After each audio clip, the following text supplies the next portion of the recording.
బ్రహ్మార్పణం అమ్మ. సృష్టి యావత్తు ఉన్న బ్రహ్మానికి బ్రహ్మం నమస్కరించుతూ బ్రహ్మమ్మకు అనేక నమస్కారములతో బ్రహ్మమే ఈ సాంగత్యం చేసుకుంటుంది. ఉన్నదంతా బ్రహ్మమే అయ్యింది, రెండోది లేదు.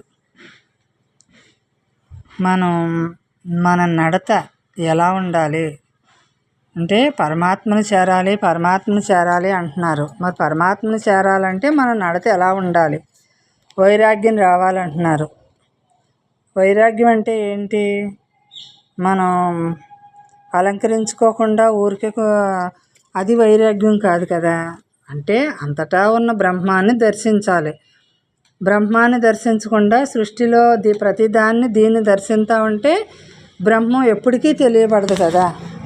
మరి అంటే ఏది శాశ్వతం కాదు కదా. శాశ్వతం లేని దాని మీద నాకు ఎలా ఉండాలి? కోరిక నశించాలి, అప్పుడే వైరాగ్యం కలుగుతుంది. మరి నా మనసు నా బుద్ధులు మరి ఎలాగా నేను సవరించుకోవాలి? నా మనస్సుని నా బుద్ధిని అలజడి లేకుండా నేను ఎలా చేసుకోవాలి? మౌనంగా నేను ఎలా మిగలాలి? అంటే ప్రతి నామం వెనుక అంతర్లీనంగా ఉందే, ప్రతి రూపం వెనుక అంతర్లీనంగా ఉందే, అది కదా బ్రహ్మం అంటేనే. ప్రతీది కూడా ఉన్నదదే కదా. మన అంతరంగంలో దేన్ని విభజించుకోవాలంటే నశించిపోయేది ఉన్నది అక్కడ ఉందే. మరి నశించిపోయేదాన్ని విడదీసేద్దామంటే మనకు సాధ్యం అవ్వదు. ఉన్నదాన్ని గుర్తింతామంటే ఈ వదిలేదంతా వదలబడిపోతూ ఉంటుంది. అంటే కారణదేహం దగ్ధం అవ్వాలంటారు. మరి కారణదేహం మరి గత జన్మ సంస్కారాలన్నీ వాసనలన్నీ కూడా విడుదల అవుతేనే కదా కారణదేహం దగ్ధమవుతుంది. మరి ఇది ఎలా తయారైంది అంటే మనం గతంలో మన మనస్సు అంటే మూలం తెలియక మన మనసుతోటి ఈ లక్షణాలన్నీ మనం అలవాటు చేసుకొని ఎలా విభజించుకోవాలో తెలియలేదు. ఇక్కడ దీన్ని అక్కడ దాన్ని రెండింటిని చూసేది ఒకటి ఉంది కదా, అదే బ్రహ్మం కదా. మరి ఇక్కడ అంతరంగంలో నిన్ను నువ్వు చూసుకో. మరి ఇక్కడ నువ్వు కానిదాన్ని నువ్వు కానట్టు చూడు, నువ్వు అయ్యున్నదాన్ని అయ్యున్నట్టుగా చూడు. మనకు బ్రహ్మమ్మ తెలియపరిచారు కదా, ఇలా విభజించుకో. నిన్ను నువ్వు తెలుసుకోవాలంటే దేనికి విభజించుకో. అప్పుడు నీ ఆలోచన నువ్వు కాదని తెలుస్తుంది. లోపల నీ కారణదేహం దగ్ధం అవుతుంది.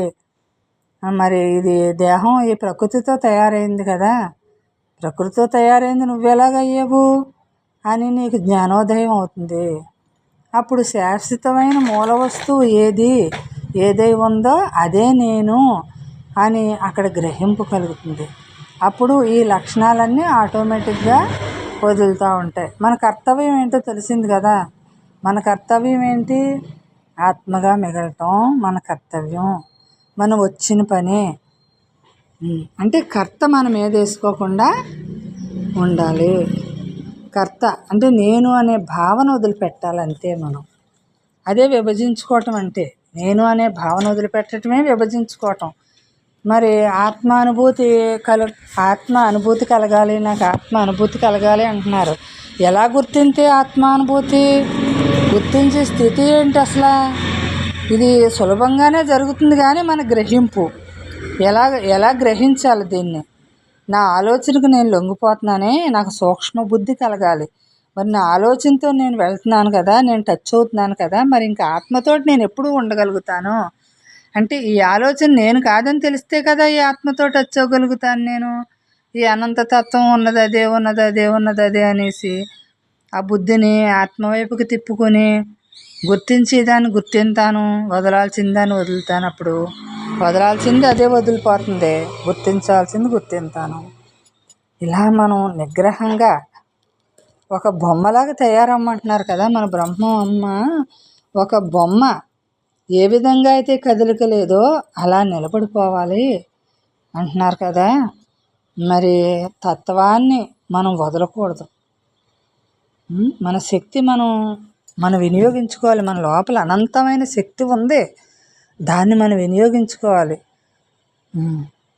మరి దాన్ని వినియోగించుకుంటే కర్త పరమాత్మే అవుతాడు. లేదు అంటే నువ్వు కర్త అవుతావు కాబట్టి నువ్వు అనుభవించాల్సిందంతా ఉంటుంది ఇక్కడ. అదే నేను నేను అనే భావన వదిలిపెట్టడం, బ్రహ్మంగా స్థిరపడతాం. ఈ నేను లేదు అసలు అని, ఉన్నది నేనే, ఈ నేను లేదు అసలు, ఉన్నదానిగా కనిపిస్తుంది అంతే. నాకు లేనిది ఉన్నదానిగా కనిపిస్తుంది. నా మార్గం నా మూలం, నా గమ్యం నా మూలం బ్రహ్మం. మరి నేను దాన్నే, ఆ సత్యాన్ని నేను గుర్తించాలి. నేను అద్వైతంగా నేను మిగలాలి. ఆ శక్తిని నేను పెంచుకోవాలి. ఆ శక్తే ఉన్నదే. దాన్ని నేను కొంచెం కొంచెం కొంచెం కొంచెం దాని వైపుకి తిరగాలి. తిరిగినప్పుడే ఇక్కడ ద్వైతం స్థితి, అద్వైత స్థితి, నామరూపాలు ఏమీ ఇంకా ఏమీ చేయటానికి ఏముంది అక్కడ. ఈ ద్వైతం కూడా అద్వైతం ద్వైతం ఒకటైపోయాక ఇంకా అంటే ఈ స్థితిని తెలుసుకున్నాక అద్వైతం అంటే ఏంటి, ద్వైతం అంటే ఏంటి అంటే నామరూపాలతో చూస్తున్నాను ద్వైతంగానే, అద్వైతంగా అంటే నిరాకారంగానే. అప్పుడు ఇంక రెండూ లేదు. రెండూ లేనిది ఎవరో ఇక్కడ నామరూపాలు లేవు, ఇక్కడ అద్వైతం అని లేదు, ఇక్కడ ద్వైతం అని లేదు. బ్రహ్మం బ్రహ్మంగానే ఉంది. అది ఏ యుగమైనా అది ఏకరీతిగానే ఉంది, ఏ కాలమైనా ఏకరీతిగానే ఉంది, ఏ అవస్థ అయినా ఏకరీతిగానే ఉంది. మరి నువ్వు ఎలా మసులుకున్నా అది ఏకరీతిగానే ఉంది. ఆ ఏకరీతిగా ఉన్నదాన్ని నువ్వు గుర్తించు. గుర్తించినప్పుడే మనం ఆ ఎరుక కలుగుతుంది. గుర్తించటమే ఎరుక. ఎప్పుడైతే అలా గుర్తించగా అక్కడ స్థిరపడతాం. స్థిరపడిన తర్వాత ఒక మొద్దులాగా, ఒక గోడలాగా, ఒక బొమ్మలాగా మనకు లోపల కదిలికి తగ్గుతూ ఉంటుంది. లోపల కదిలికి తగ్గుతుంది. అప్పుడు అలా మిగులుతాం. అంటే ఇంకా ఆలోచన రహితం అవుతుంది అన్నమాట. అక్కడ ఆలోచన రహితం అవుతుంది. మరి ఆ స్థితిలోకి నిలబడటం మనం కాదు అసలు. నిలబడాలని చూసుకోవడం కాదు. ఇక్కడ చెయ్యాల్సింది ఏంటో చెయ్యాలి. తీసేయవలసింది ఏంటి, లేని దాన్ని తీసేయాలి. అక్కడ ఉన్నది మిగులుతూ ఉంటుంది. అప్పుడు అలా తయారవుతుంది బొమ్మ. అంటే అది తయారయ్యే ఉంది. అయ్యే ఉన్నదాన్ని మనం ఇదంతా కల్పితం అని తెలియక కల్పించుకుంటున్నాం కదా. ఇదంతా ఈ కళనే నిజం అనుకుంటున్నాం అంతే. ఇది జాగృతావస్థ ఒక కళ, దీన్ని నిజం అనుకుంటున్నాం. కళలో కళ నిజం అనుకుంటున్నాం. ఈ జాగృతావస్థ ఇప్పుడు ఈ అవస్థను నిజం అనుకుంటున్నాం. మరి ఏది నిజం? ఉన్నది అక్కడ బ్రహ్మం. నిజం కానిది ఏది, నిజం అయింది ఏది? ఉన్నదంతా బ్రహ్మమే కదా. ఉన్నదంతా యథార్థమే. యథార్థానికి ఎప్పుడు ఇది నిజమో ఇది అబద్ధం అనేది లేదు కదా. మరి ఇది ఎవరికి కలుగుతుందంటే నా మనసుకు కలుగుతుంది. మరి నేను సవరించుకోవాల్సింది ఎవరిని? నా మనసునే నేను సవరించుకోవాలి. నా మనసు లేనిది నాకు ఉందని భావించింది, లేనిదాన్ని ఉందంటుంది. అసలు ఆ మనసే లేదు కదా. అది ఎక్కడి నుంచి పుట్టుకొస్తుంది? నీలోంచి పుట్టుకొచ్చినప్పుడు అది నువ్వు గుర్తించగానే మాయమైపోయింది. అప్పుడు ఎక్కడుందే? అందులోనే ఉంది. కాబట్టి దాన్ని కూడా విడిగా చూడక్కర్లేదు. అందులో నుంచి వచ్చి అందులో లీనమవుతాం. అంటే ఇంక విడిగా ఎందుకు చూస్తాం? అప్పుడు ఈ సృష్టి కూడా ఇందులోనే వచ్చింది, ఇందులోనే లీనమవుతుంది. దీనికి ఇంక వేరే స్థానం ఎక్కడన్నా ఉందా? లేదు కదా. మరి లేని దాన్ని ఉందని అనుకోవటం మన భ్రమ, భ్రాంతి చెందుతాము.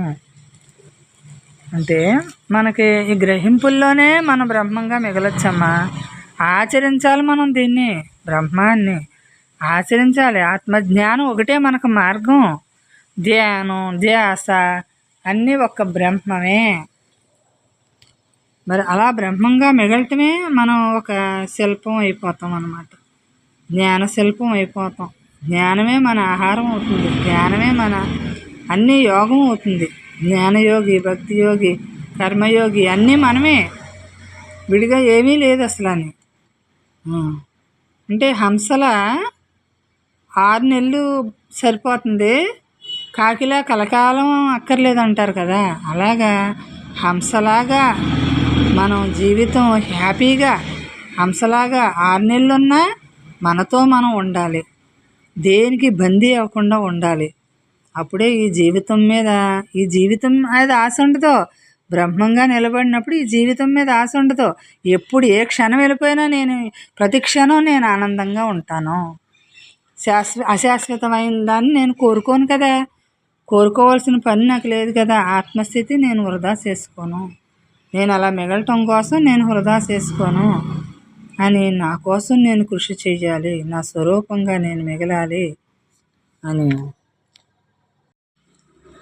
ఎన్నో జన్మల నుంచి ప్రపంచ భావన పెట్టుకుని మనం ఇందులో ఏదో పొందాలి, ఏదో తెలుసుకోవాలి అని ఎంత తపన పడ్డామో, ఎన్ని జన్మల నుంచో ఎంత తపన పడ్డామో.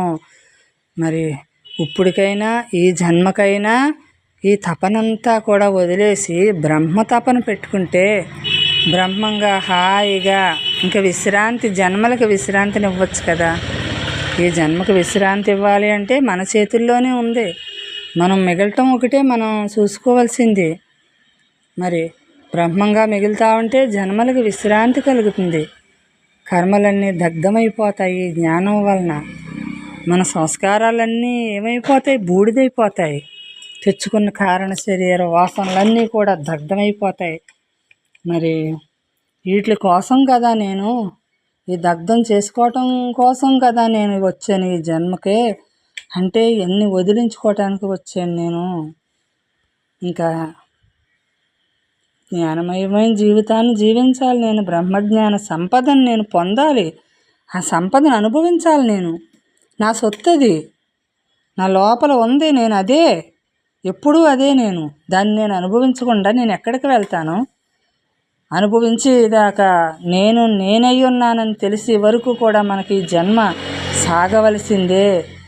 ఈ జన్మ ఇంకొక జన్మ మనం తెచ్చుకోవక్కర్లేదు. ఇంకా ఈ జన్మలో మన పని మనం ఎక్కడికి వెళ్ళినా ఆ పని కోసం వెళ్ళినప్పుడు ఆ పనే చెయ్యాలి కదా. మరి జన్మకి ఎందుకు వచ్చాము? ఆ అసలైన పని చేయటానికి వచ్చాము. అసలైన పని చేయకుండా ఈ సిసలైన పనిని అంటగట్టుకుంటున్నాం అనవసరంగా. ఒక పనికి వెళ్ళి ఇంకో పని చేసి వచ్చామంటారు కదా, అలాగా అలా చేసుకుని వెళ్తాం మళ్ళీ జన్మకి. ఎందుకు? అదంతా కూడా ఏం పని చేయటానికి వచ్చాము ఆ పని గుర్తు మర్చిపోయాము. మనం బ్రహ్మమ్మ దగ్గరికి ఎందుకు వెళ్తున్నామో ఆ పని మర్చిపోతే ఎలాగా? దేనికోసం వెళ్ళాము? బ్రహ్మజ్ఞానం తెలుసుకోవటానికి వెళ్ళాము అక్కడికే. మరి తెలుసుకోవటానికి వెళ్ళినప్పుడు నేను తెలుసుకోవాలా అక్కర్లేదా? మధ్యలో నేను మానేసి వచ్చేస్తే నాకు అక్కడ ఏం చెప్పారో మళ్ళీ మళ్ళీ వినాల్సి వస్తుంది. రెడ్డొచ్చి మొదలెట్టినట్టు ఉంటుంది పని. మరి మనకి వచ్చిన జన్మ పని బ్రహ్మజ్ఞానంగా మిగలటమే మనం వచ్చిన పని. మరి మిగలటం కోసమే మన బ్రహ్మ అమ్మ దగ్గరికి మనకి దొరికిన మూలానే మనకి ఇదివరకే ఏదో కొట్టుకుపోయామో, ఇందులో కొట్టుకుపోయామో మనకు తెలియనప్పుడు ఏదో చేసేసాం. తెలిసాక కూడా ఆ పని చేయటానికి, ఏ పని చేయటానికి ఇష్టపడలేదు కదా. మనం ఏ పని చేసుకుంటున్నాం? మనం ఉండటం పని ఒక్కటే మనకి చేసుకుంటున్నాం. అది కూడా పని కాదు, ఉన్నదాంతో ఉండటం. ఉంది కదా, అది ఉందని తెలియపరిచారు కదా, అలా మిగలటానికి చూసుకుంటున్నాం. ఎన్ని జన్మల భావాలన్నీ కూడా ఈ ఒక్క జన్మలో వదలాలి అంటే మరి కష్టమే, కాకపోతే సులువే. దొరికాక, అందాక, తెలిసాక సులువు. అసలు విషయం తెలిసాక అంతా సులువే. అంటే చెయ్యాలి, చేసాక దాన్ని అనుభవించగలుగుతాం. ఊరికే విషయం తెలిసిందే సరిపోవట్లేదు, దాన్ని చెయ్యాలన్నమాట. అంటే నన్ను నేను బంధించుకోకుండా మిగలటమే శాశ్వతమైంది నేనే అని తెలుసుకోవటం. అలా పరమాత్మగా అలా మిగులుతా ఆఖరికి ఎవరు ఉంటారు? నేనే ఉంటాను. నేను తప్ప రెండోది ఉండదు. ఉండనప్పుడే కదా నాకు వచ్చిన పని పూర్తయినట్టు అవుతుంది. అక్కడ రెండోది లేనప్పుడే కదా నా వచ్చిన పని పూర్తవుతుంది. రెండోది మిగిలితే నా పని పూర్తి అవ్వదు అసలు. రెండో దాన్ని నేను చూడొద్దు, రెండో దాన్ని వినొద్దు, రెండోది మాట్లాడొద్దు. రెండోదంతా కూడా ఉన్నది బ్రహ్మమే, రెండోది లేదు అసలు. అని బ్రహ్మంగానే మన మరణం ఉండాలి, బ్రహ్మంగానే మన జీవితం ఉండాలి, బ్రహ్మంగానే మన మరణం ఉండాలి. అసలైన మరణం ఏంటి? ఆత్మ మళ్ళీ ఇంకొకసారి దేహాన్ని ధరించకూడదు. ఇంకొకసారి దేహాన్ని ధరించింది అంటే మనకి ఇంకా ఎప్పటికైనా సరే ఇంక బ్రహ్మజ్ఞానం ఎలా తెలియబడుతుంది? ఇప్పుడు తెలుసుకోనప్పుడు ఇంక ఎన్ని జన్మలెత్తి తెలుసుకుందాము? ఈ జన్మలో మనం సాధించుకోలేని పని ఎప్పుడో సాధిందామా? అదే తమోగుణం లక్షణం. తమోగుణం అంటారే, ఇదే గుణం. తెలిసాక సాధించుకోకపోతే ఇంకెందుకు? అంటే ఇవాళ పని ఎప్పుడో చేద్దామని వాయిదా వేసినట్టు అనమాట. ఇవాళ పని ఇవాళ చేయాలి కదా. ఇవాళ పని రేపు చేస్తే దానికి సుఖమేంటి? ఇవాళ పని ఇవాళ చేస్తే హ్యాపీగా ఉండొచ్చు. ఇవాళ పని రేపు వాయిదా వేసాము అంటే ఆ పని అక్కడ జరుగుతుందో లేదో, ఇక్కడ ఈ దేహం మిగులుతుందో లేదో తెలీదు. దేహం వెళ్ళిపోయాక చేసేదేముంది? ఇంకక్కడ ఈ పరికరం లేకపోతే చేసేదేముంది? వస్తువుని మనం వాడుకునే విధానంలో ఉండాలి. ఈ వస్తువుని ఎప్పుడో వాడదామని మూలన పెట్టేస్తే ఆ వస్తువు పాడైపోతుంది, తుప్పు పట్టిపోతుంది. ఎలక్ట్రిక్ వస్తువైనా ఏదైనా సరే దాన్ని వాడితేనే దాని విలువ. అలాగే నేను ఈ వస్తువుని బ్రహ్మంగా వాడుకోవాలి. నా కళ్ళు ఎందుకు వచ్చినాయి? బ్రహ్మాన్ని చూడాలి. నా చెవులు ఎందుకు వచ్చినాయి? బ్రహ్మాన్ని వినాలి. నా నోరు ఎందుకు వచ్చింది? బ్రహ్మం మాట్లాడటానికి వచ్చింది. బ్రహ్మం. నా కాళ్ళు చేతులు ఎందుకున్నాయి? బ్రహ్మం వైపుకి వెళ్ళటానికి కోసం నా కాళ్ళు చేతులు మిగిలిన్నాయి. మరి అంటే నేను దేనికోసం వినియోగించాలో ఈ పరికరాన్ని దానికోసం వినియోగించకుండా ఈ బాహ్యంలో ఈ గృహస్థులో ఇదన్నీ కూడా నేను అంటించుకుని ఈ జీవితం నిజం అనుకుని అంటించుకుంటున్నాం అంతే. ఇది నిజం కాదని తెలిసినప్పుడే అసలు విషయం మనకు బోధపడుతుంది. అదే ఇది నిజం కాదని ఎలా తెలుస్తుంది అంటే, ఎవరన్నా వెళ్ళిపోతున్నారు అనుకోండి, దేహం బ్రహ్మం అయిపోతుంది. మరి అక్కడ వాళ్ళు ఏం తెలుసుకున్నారు? ఏమి తెలుసుకోకుండా వెళ్ళిపోతుంది. అది మనకు మమకారం పెంచుకున్నాం, ఆ దేహం మీద మమకారం పెంచుకున్నాం అనుకోండి, ఆ దేహం శాశ్వతంగా లేనప్పుడు దుఃఖం కలిగింది. ఓహో, ఇదే నా జీవితం అంటేని ఈ దుఃఖం ఇంకెన్నాళ్ళు ఇలాగా, ఎన్నాళ్ళు ఈ దుఃఖంతో జీవిందాం? ఇంక మనకి ఇంకా విముక్తి కలగదా అంటే, విముక్తి పదం నువ్వే అయి ఉన్నావు. విముక్తి పదమే నువ్వు అయి ఉన్నావు. విముక్తి వేరుగా రాదు నీకు. విముక్తి నువ్వు గ్రహించటమే విముక్తి. మరి నశించిపోయే దాని మీద మమకారం పెంచుకోకుండా, రాగం పెంచుకోకుండా, దేని మీద నేను మిగలాలి కదా. రాగం, కోరిక, ఎంతసేపు కోరిక. ఈ కోరిక అన్ని అనర్థాలకి మనకు మూలం. ఉన్నదాంతో తృప్తి పడలేకపోతున్నాం. కోరిక ఇంకా ఏదో కావాలనుకుంటే జన్మలు తెచ్చుకుంటాం.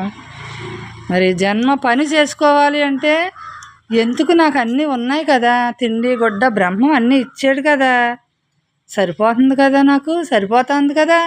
సరిపోతుందని వద్దు, సరిపోవట్లేదని భావన వద్దు మనకి. సరిపోతుందంటే ఇక్కడితోటే ఉండంటాడు. సరిపోవట్లేదు నాకు అంటే అది ఒక రకం, సరిపోతుందంటే ఒక రకం. రెండు అనొద్దు మనకెందుకు. ఇచ్చాడు, ఇప్పుడు ఉన్నది ఎంత ఇచ్చాడో అంత ఇచ్చాడు.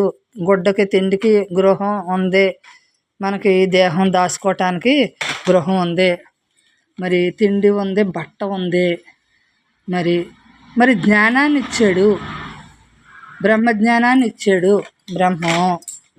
మరి ఇంకేం కావాలి? అన్నీ బ్రహ్మమే ఇచ్చాడు మనకి. అన్ని రకాలుగానే మనల్ని కాపాడుతున్నాడు కదా. మరి నువ్వే ఉన్నావు అని అంటానికి మనకెందుకు బాధపడిపోతున్నాము? ఉన్నది నువ్వే అంటానికి ఇంత గందరగోళం కలుగజేసుకోవాలా నేను? నువ్వే ఉన్నావు అంటానికి కూడా మనకి అన్నీ ఇచ్చిన వాడితోటి ఉన్నాడు అంటానికి కూడా మనకి నోరు రావట్లేదే. మరి ఆ ఆనందమయ జీవితాన్ని అనుభవించడం చేత కాకపోతే నువ్వే ఉన్నావు అని అనలేము. ఇంకంతే. నువ్వే ఉన్నావు, నువ్వే దిక్కు, అన్నీ నువ్వే చూసుకుంటున్నావు కదా. నాకు నేను తింటావంటే అరిగింటున్నావు కదా నువ్వు. నాకు ఈ రక్త ప్రసరణ ఎలా జరుగుతుంది? నువ్వు ఉంటేనే కదా ఎముకలు, ఈ గూడు, ఇదంతా నువ్విస్తేనే కదా ఉంది నాకు. ఈ బొమ్మను నువ్వే కదా తయారు చేసావు. మరి ఇన్ని రకాలు నువ్వు ఇచ్చినప్పుడు నేను ఎందుకు నువ్వే ఉన్నావు అని అనలేను. నేను అని ఎందుకు అనుకుంటున్నాను నేను అంటే, నాకు తెలియని దాన్ని అనుకోలేను కదా. తెలిసిన తర్వాత అనుకోకపోతే నాకు అంతా నష్టమే, జన్మ నష్టమైపోయింది అంతే. ఈ ఆస్తి నష్టమైపోయిందో ఇంకోటి నష్టమైపోయిందో కాదు, జన్మ నష్టమైతే ఎంత కష్టపడితే వచ్చింది ఈ జన్మ. మరి ఇది నష్టమా కష్టమా? ఇది అంటే ఇంత కష్టపడి వచ్చి దీన్ని వదులుకుందామా? విలువైన దాన్ని వదులుకోవద్దమ్మా. అస్సలు ఈ విలువైన జన్మను మనం వేస్ట్ చేసుకోవద్దమ్మా. నేను నాతో మిగలాలి, నేను నాతోటే మిగిలితే అందరితోటి నేను మిగిలే ఉంటాను. అప్పుడు అందరూ అదే ఉన్నారని చూస్తాను కదా, అప్పుడు నా దృష్టి మారిపోతుంది కదా. నా దృష్టి మారిపోయినప్పుడు అంతా నాకు బ్రహ్మం ఎదురవుతుంది, బ్రహ్మంగా ఎదురవుతుంది. నాకు ఇంకా అక్కడ దుఃఖంగా ఎదురవ్వదు, అంతా బ్రహ్మంగా ఎదురవుతుంది. బ్రహ్మమయమైన జీవితాన్ని నేను సాధించగలుగుతాను ఆ క్షణాన్ని. మనం చూసే విధానం, వినే విధానం, మాట్లాడే విధానం ఎలా మలుచుకోవాలి? మనం చూసే విధానం బ్రహ్మాన్ని చూడాలి. అంటే అధిష్టానం ఎవరు? బ్రహ్మమే కదా. మూలం ఎవరు? బ్రహ్మమే కదా. ఈ మొక్కకి ఆధారం ఎవరు? బ్రహ్మమే కదా. అలా సర్వజీవరాశులకి ఆధారం బ్రహ్మమైనప్పుడు బ్రహ్మమే శాశ్వతమా? ఈ మొక్క శాశ్వతంగా నిలబట్టలేదు కదా. మరి ఆధారభూతుడు అనేవాడు ఒకడు ఉన్నాడు కదా, ఆడు శాశ్వతంగా ఉన్నాడు. అలాగ మనం నన్ను నేను ఎలా చూసుకోవాలి అంటే నన్ను బ్రహ్మంగా చూసుకోవాలి. నన్ను నేను విడిగా చూడొద్దు. మరి బ్రహ్మంగా నన్ను నేను చూసుకుంటే ఇతరులు ఎవరు లేరు అక్కడ. మనం ఎవరిని బ్రహ్మంగా చూస్తామో అందరినీ బ్రహ్మంగా చూస్తామంటే మనకి ఆలోచన విధానం, మన దృష్టి మారిపోతుందమ్మా. అందరినీ కూడా ఒకేలా చూడాలి అంటే చూడలేం కదా. మరి ఎలా చూడాలి అంటే ఈ దేహానికి ఆధారభూతుడిని చూడాలి. అప్పుడు వీళ్ళ గుణాలు మనకు కనపడవు. వాళ్ళ గుణాలు మనకి ఏమవుతుందంటే మన దృష్టికి వచ్చేస్తుంది. వాళ్ళ గుణాలు, వాళ్ళు చేసిన ఈ పనులు, ఆ వ్యవహారం అంతా వచ్చేస్తుంది. మరి వచ్చేసినప్పుడు ఈ గుణాలతో నాకు సంబంధం ఏంటి? ఆ గుణాలతోటి లోపల మూలం పరమాత్మ కదా, దానికి ఆధారభూతుడు పరమాత్మ కదా. ఈ గుణాలని నేను సవరించుకుని వాళ్ళని నేను మంచితనంగా ఎన్నాళ్ళని నేను ఆ దృష్టి పెట్టుకుని మంచితనంగా నన్ను నా వైపుకి తిప్పుకోవాలని చూస్తాను. అంటే నీ గుణాలను ఎప్పుడైతే సవరించబడ్డాయో, బ్రహ్మంగా ఉంటేనే కదా మన గుణాలు సవరించబడతాయి. గుణాలను మనం సవరించుకోలేము, బ్రహ్మంగా మిగిలితేనే అక్కడ గుణాలు సవరించబడతాయి. మరి అలాగే ఎవరినైనా సరే గుణంతో సంబంధం లేదు మనకి. వాళ్ళ రూపం, వాళ్ళ నామంతో సంబంధం లేదు. వాళ్ళు బ్రహ్మం అయి ఉన్నారు. అయి ఉన్న దాంట్లోంచి వాళ్ళని చూసినప్పుడు, మూలంలోంచి చూసినప్పుడు వాళ్ళ గుణాలు మనల్ని ఏమీ చేయట్లేదు. అంటే మన లోపల మనసు కదలదు అన్నమాట. అక్కడ మనసు కదలదు, కానీ అన్నీ మన దృష్టికి వచ్చేస్తుంది. కానీ మనం కదలం. ఏదైనా మన దృష్టికి వస్తుంది, ఎందుకంటే ఖాళీగా మిగులుతున్నాం కదా. అంతేకాని అక్కడ ఏది కదలదు. మరి యథార్థం ఇలా గ్రహించేనే కదా మనం అలా చూడగలుగుతాము. యథార్థాన్ని గ్రహించినప్పుడు అందరినీ ఒకేలా చూడగలుగుతాం కాబట్టి అప్పుడు బ్రహ్మ సహాయం అవతల నుంచి మనకు అందుతూనే ఉంటుంది. అన్నిటిలోని బ్రహ్మాన్ని చూసినప్పుడు ఏ సహాయం అందుతుంది మనకి? బ్రహ్మ సహాయం అందుతుంది కదా. అందగా మనం అంటే మనకి గురువు అంటే బ్రహ్మమే కదా. గురువు అంటే బ్రహ్మమే. గురువు విష్ణువే, గురువు చైతన్యం, ఆత్మ అన్నీ గురువే. గురువు కంట విడిగా లేదు, ధర్మం కంట విడిగా ఏదీ లేదు, సత్యం కంట విడిగా ఏదీ లేదు. ఉన్నదే సత్యం. ఆ సత్యంలో నుంచే ఈ కదులుతుంది కదా. ఉన్న యథార్థంలోంచి సత్యం కదులుతుంది, ఈ సత్యంలో ఉన్న యథార్థంలోంచి కదులుతుంది. మరి నా దృష్టిని అలా మార్చుకోవాలి. నేను సత్యంగా ఉందే, ఉన్నది సత్యమే, ఈ కదుపుకుంటున్నాను కదా నేను, అంతగానే ఇలా కనిపిస్తుంది నాకు. అంటే లోపం ఎక్కడుంది? నాలో ఉంది. ఆ నాలో లోపాన్ని నేను సవరించుకుంటే బ్రహ్మంగా నేను మిగలగలుగుతాను కదా. మరి నా దృష్టి అలా మార్చుకుంటాను కదా. నేను అప్పుడు మానవ జన్మ వచ్చినందుకు నన్ను నేను ఉద్ధరించుకోగలుగుతాను కదా. అప్పుడు అనుభవించగలుగుతాను అన్నమాట. ఉద్ధరించుకోవటం అంటే అనుభవించగలుగుతాం, అదే ఉద్ధరింపబడటం. అంటే అనుభవించటం అంటే దీన్ని చూస్తున్నాను కదా, నేను అనుభవించేసాను అన్నది కాదు కదా. అక్కడ ఈ చూసేది ఎక్కడి నుంచి జరుగుతుందో అది అనుభవం అంటే. ఎక్కడి నుంచి జరుగుతుంది? నీలోంచి జరుగుతుంది. ఆ గ్రహింపు రావాలి. అదే నేను అనే గ్రహింపు రావాలి. అప్పుడు ఇక్కడ అన్నీ మర్చిపోతున్నాం కదా. ఆ చూసేది నేను అన్నప్పుడు ఇక్కడంతా మరుపు వస్తుంది. మరి ముందులో మరుపు వస్తుంది ఫస్ట్లో, ఎందుకంటే దీన్నే పట్టుకుని ఇదే కావాలి ఇదే కావాలనుకుంటాం కదా, అక్కడ మరుపు వస్తుంది. తర్వాత ఉన్నదంతా మనంగా చూసుకున్నప్పుడు మరుపు తగ్గి అసలు విషయం మనకు అంతా తెలుస్తూనే ఉంటుంది. ఆ క్షణానికి ఆ క్షణం గుర్తులో వచ్చేసి బ్రహ్మం చేసుకుంటాడు. ఒకవేళ ఏదైనా గుర్తు రాలేదు, మర్చిపోయింది అంటే మనకి ఆ పని అవసరం లేనిదేమో, మరి మనకు తెలియదు. అది కూడా మనం కదుపుకోవాల్సిన అవసరం లేదంతే. అలా మనల్ని మనం విడిగా చేసేసుకుని కలుపుకుని, ముందు విడిగా చేసుకుని తర్వాత కలుపుకుని ఏకమే అద్వితీయం బ్రహ్మ, శాశ్వతంగా ఉన్నది మూలం ఒక్కటే, అశాశ్వతమైంది ఇదంతా ఎప్పటికైనా ఇప్పుడు మనకు నశించిపోయింది కదా. అంటే నశించిపోయిందంటే నశించలేదు, కానీ మన లోపల దాని గురించి డిస్కషన్ లేదనమాట. దేని గురించి మన లోపల డిస్కషన్ లేని మాల ఎప్పటికైనా నశించిపోతుందని ముందు తెలిసింది, ఎప్పటికైనా నశించిపోతుందని తాత్కాలికంగా తెలిసింది. ఇప్పుడు అనుభవపూర్వకంగా ఇదంతా నాలో కలగట్లేదు కదా. ఇంకా అక్కడ నశించిపోయేదనేది లేదు, నశించిందని లేదు. మరి ఎంత బాగుంది అక్కడ. మరి అంటే నన్ను నేను తెలుసుకోవటానికి ఇంత పని చేసుకోవాలి.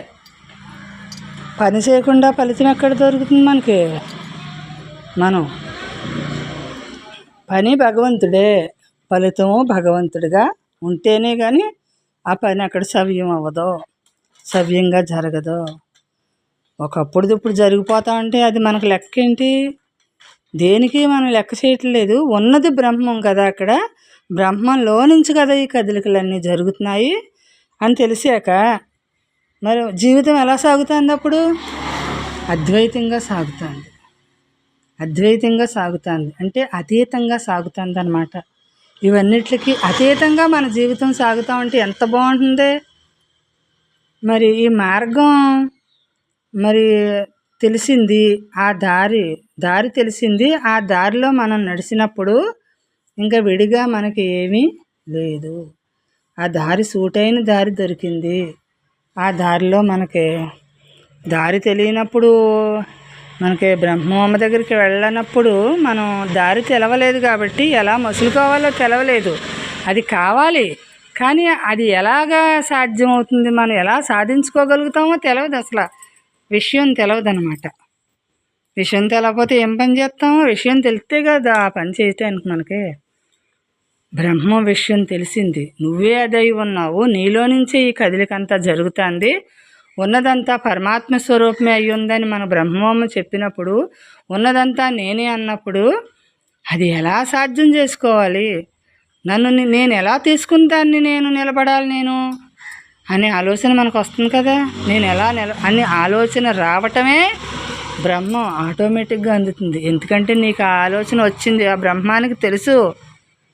ప్రతి కదలిక బ్రహ్మం నుంచే జరుగుతా ఉంటే బ్రహ్మానికి తెలియదు ఏమీ లేదు. బ్రహ్మానికంటే పైన ఏమీ లేదు కదా. బ్రహ్మానికంట పైన లేదు, బ్రహ్మానికంట కిందదే ఇదంతా కూడా జరిగేది బ్రహ్మంలోనే జరుగుతుంది. మరి తెలియకముందు ఇదంతా నా వల్ల జరుగుతుంది, నేను జరుగుతుంది, ఇదంతా మానవులు జీవరాశులు అంటున్నాము. జీవుడు దైవమే అని తెలియదు. జీవుడు దైవంగా మిగలాలి. ఈ జీవుడు అలా మిగిలినప్పుడే మనకి వచ్చిన పని పూర్తయినట్టు. దైవంగా మిగిలినప్పుడు వచ్చిన పని పూర్తయినట్టు. మనం దేనికోసం వచ్చామో ఆ పని వదిలేసి అవసరం లేనిది అంటించుకున్నాము తెలియక. తెలిసిన తర్వాత అన్నీ బ్రహ్మమే, అంతా బ్రహ్మమే, బ్రహ్మంలోనే జరుగుతున్నాయి కాబట్టి నేను అనేది లేదు ఇక్కడ అన్నప్పుడు మన బరువు భారం మనం ఇంకా అన్నీ దింపేసుకుంటున్నాం అన్నమాట. దిగిపోతున్నాయి. మనకి ఏ పని లేదు, అసలు పని లేదు, దాని ఫలితం కూడా మనకు సంబంధం ఉండట్లేదు. ఉన్నదాంతో ఉండటం ఒక్కటే చూసుకుంటున్నాము. అంటే ఉన్నదాంతో చూసుకుంటామంటే అదే అన్నీ చూసుకుంటుంది అనమాట. ఒక్కదాన్ని పట్టుకుంటే అన్నీ అది చూసుకుంటుంది. వీటిలన్నిటిని పట్టుకుంటే దాన్ని ఎలా చూస్తాం మనం? ఇవన్నీ కలగజేసుకుంటామంటే దాన్ని ఎలా తెలుసుకుంటాం? అసలు దాన్నే తెలుసుకోవడానికి మనం ట్రై చేస్తే ఇవన్నీ కూడా ఆటోమేటిక్గా తెలిసిపోతుంది. ఒక్క బ్రహ్మం తెలిస్తే చాలు, అన్నీ ఆటోమేటిక్గా అంతా అదే తెలుస్తుంది. మనకి ఏం తెలియాలి? ఏం తెలియాలన్న కోరిక మనకెందుకు? బ్రహ్మంగా మిగులుతామంటే అన్నీ ఆటోమేటిక్గా అదంతా తెలుస్తుంది.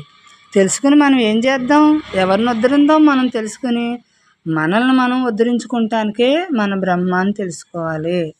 బ్రహ్మంగా మనకు మనం మిగలటం కోసం, ఉద్ధరించుకోవటం కోసం మనకు మనం మిగలాలి. ఎవరిని ఉద్ధరించి ఏమీ చేయలేం మనం. నన్ను నేను ఉద్ధరించుకోకుండా నేనెవరిని ఉద్ధరించగలుగుతాను? నాలో నేను, నాతో నేను ఉండటం తెలియటమే బ్రహ్మజ్ఞానం. దీనికి మించిన పని ఇంకొకటి లేదు మనకి. అసలైన పని చేసుకుంటున్నాము.